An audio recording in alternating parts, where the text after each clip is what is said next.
présenter les condoléances du chef d'État et comme c'est le cas maintenant, je suis avec Madame la ministre pour vous présenter sincèrement nos condoléances. Les pluies diluviennes ou les vents violents au mois de mars, ce n'est pas très récurrent. Donc ça, c'est pour le phénomène du changement climatique. Et nous sommes arrivés pour présenter le message de condoléances au peuple haïtien. Et ensuite, voir dans quelle mesure nous allons vous assister, n'est-ce pas, pendant ce moment difficile. Alors on nous a dit que c'est votre fils. Oui. Il avait quel âge? 27 ans, vous êtes très jeune. 27 ans. Alors qu'est-ce qui s'est passé? On nous a dit que le vent a emporté le toit et puis un morceau de bois l'a frappé sur le lit. C'était ici, dans cette maison. Dans cette maison? Oui. Moi, j'étais en Rwanda. Je voulais l'espère laisser l'opportunité à madame de nous dire ce qui s'est passé. Il y avait un peu de courage, il faut donc nous expliquer qu'est-ce qui s'est passé. C'était la journée du 8. Le 8 mars? Oui. Comme mon mari n'est pas, je suis toujours à la maison avec lui. Le 8 mars, je suis sortie, passer le temps. Je suis rentrée. J'ai commencé la prière. Après, j'ai dit à ma fille qui priait que reste prier seule. Elle m'a donné je suis entrée. Le partant est venu parce que mes enfants étaient que dès que celui-là entre, il me cherche. Il est venu, il m'a coupé toucher, je ne dormais pas.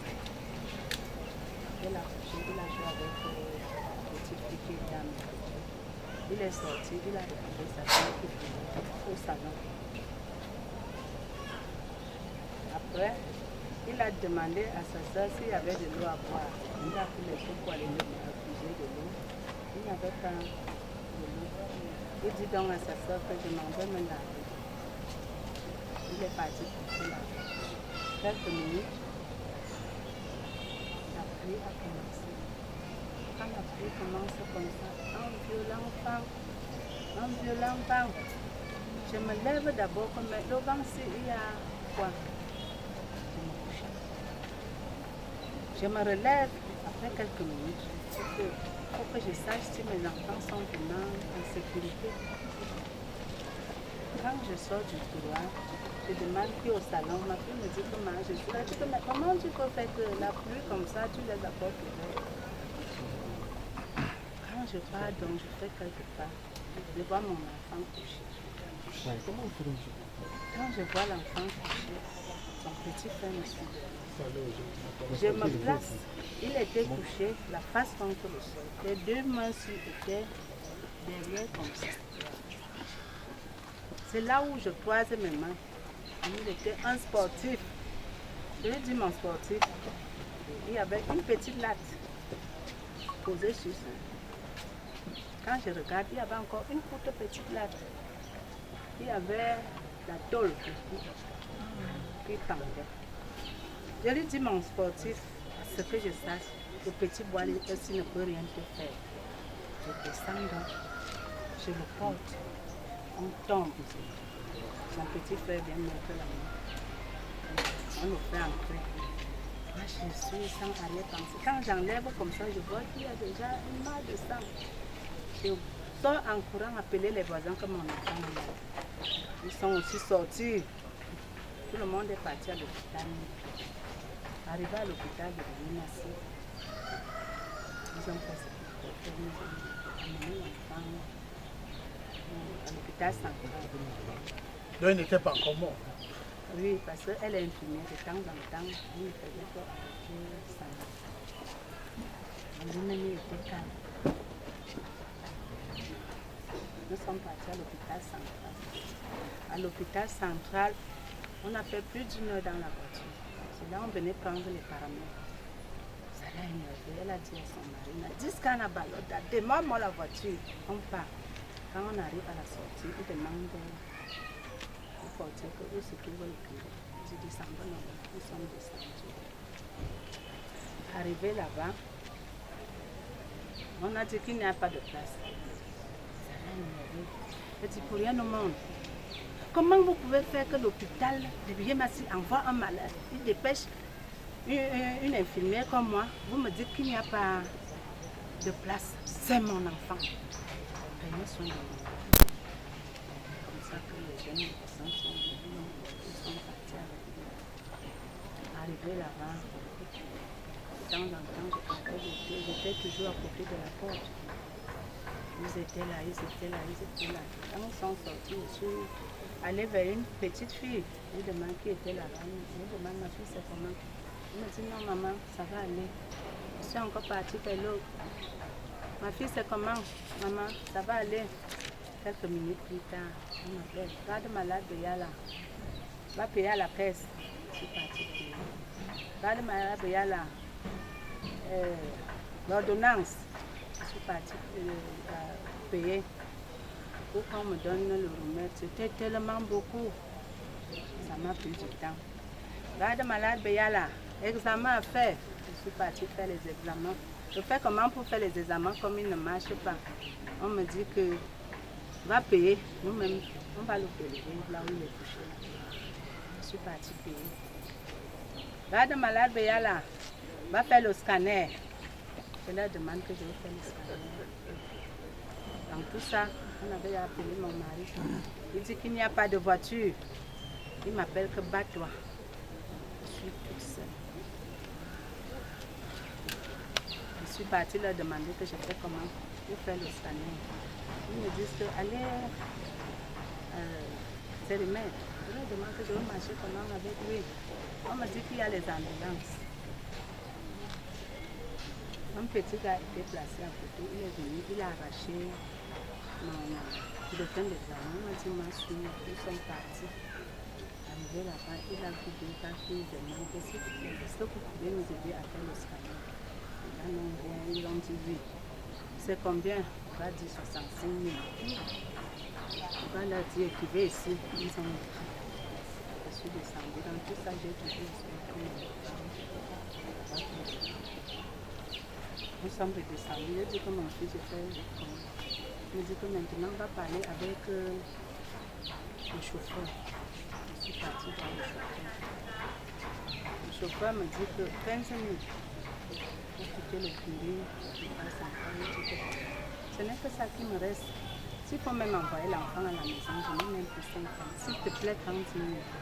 Il me dit pour moi, non. Parce que c'est dur. Il faut prendre l'oxygène parce que les terres sur l'oxygène. Il faut prendre l'oxygène, il faut porter la bouteille d'oxygène.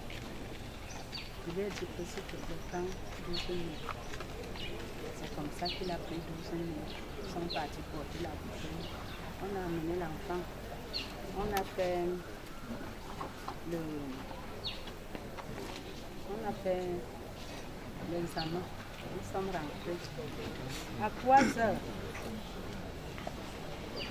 Il y avait ma voisine, elle demande que ma chérie est elle. Il me dit 3 heures. Je sens comment mon cœur se déchire. Je me lève. C'est tellement mal. Je m'en vais là où mon enfant était couché. Je dis que mon bébé. Tu vas me laisser. Pourquoi tu déchires devant mon cœur? Je ne peux pas supporter. C'est plus fort que moi, mon enfant. Je ne peux pas, j'ai parlé, je suis partie m'asseoir. Je ne faisais que prier. Après, je suis partie m'asseoir. On appelle, garde malade, Béala. Je suis ressortie. Je l'équipe, je dis c'est moi. Je demande qu'il est mort. Je dis, maman, sois forte. Il est mort. Je n'ai pas pu supporter. Je n'avais même plus de force pour les gens qui m'ont fait ça. J'ai dit à la personne qui était avec moi, après la famille, mon mari est toujours parti en dessous. Ma grande sœur était la première arrivée, on fait comment? Je dis qu'il va d'abord payer le frère là-bas. On est parti payer, on dit qu'on fait comment? Je dis que bon, on met le corps à la mort. Nous sommes arrivés. Il y a son cousin qui dit non, appelle le père de l'enfant. Le père de l'enfant dit qu'amener le corps à l'hôpital Jamon. Comme ça qu'on prend la voiture. Son cousin est entré, je suis dehors. Quelques minutes, on m'appelle. Madame, venez. L'enfant-ci a bagarré avec lui. Je dis que mon enfant n'a pas bagarré, c'est la pluie. Mon vieux me dit que je crois que Moi, je ne suis rien quand je demande que l'enfant abandonne. L'enfant si a livré un duel. Un combat. Oui, je dis que C'est ce que le morguet a dit. le morguet qui me dit. Après, quelques minutes après, je sors, le morguet me rappelle encore. Et il me dit, l'enfant, c'est comment? Ce que je vois là, tu ne vois pas. Je dis, je ne vois pas. Il me dit que bon, sors alors. C'est comme ça. Que vous avez laissé à la main. C'est comme ça que je sors. On me rappelle. Les gens qui sont partis. Parce que j'étais déjà partie. Déjà partie. À une femme seule, sans mari.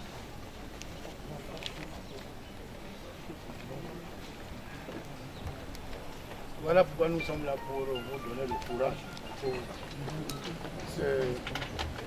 C'est un mot douloureux. Comme chaque mort, souvenir à la suite d'une catastrophe. Il faut garder la foi. Vous étiez dans la prière, il faut continuer dans la prière. Parce qu'on a l'habitude de dire que c'est Dieu qui donne, c'est Dieu qui reprend. Et parfois pour les chrétiens, ce sont ces épreuves-là qui nous renforcent. Ça nous amène à poser plusieurs interrogations.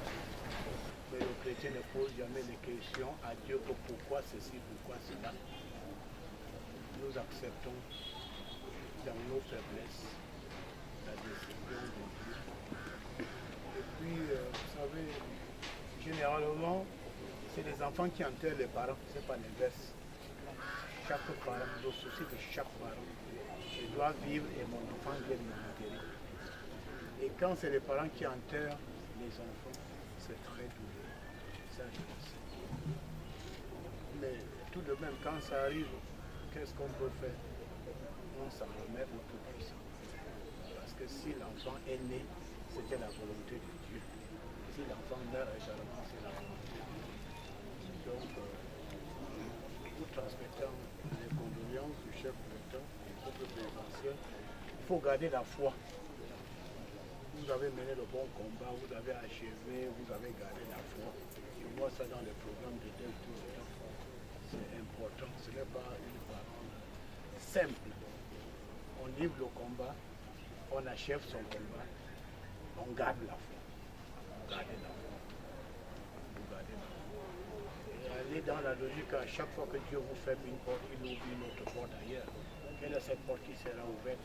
Quelle est cette porte qui peut remplacer une vie humaine? C'est Dieu seul qui peut donner cette force. Nous sommes tous incapables.